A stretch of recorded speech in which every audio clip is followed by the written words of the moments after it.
దేవుడు ఎక్కడుంటాడయ్యా అని చెప్పేసానంటే దేవుని యొక్క వాక్యం చెబుతుంది, నీలో ఉంటాడు.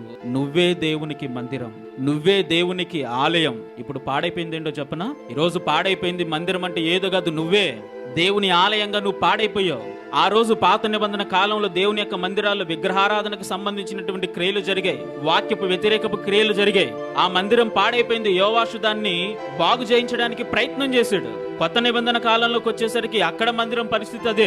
వ్యాపారాలు చేస్తూ ఉన్నారు, క్రయ విక్రయాలు చేస్తూ ఉన్నారు, వాక్యపు వ్యతిరేకమైన క్రియలు అక్కడ జరిగిస్తూ ఉన్నారు. యేసుక్రీస్తు ప్రభుల వారు కూడా దాన్ని సరి చేయడానికి ప్రయత్నం చేశాడు. కానీ ఆయన సిలువ వేయబడి 3వ దినాన తిరిగి లేచిన తర్వాత దేనిగా మందిరాన్ని కట్టాడంట? శరీరంగా మందిరాన్ని కట్టాడు.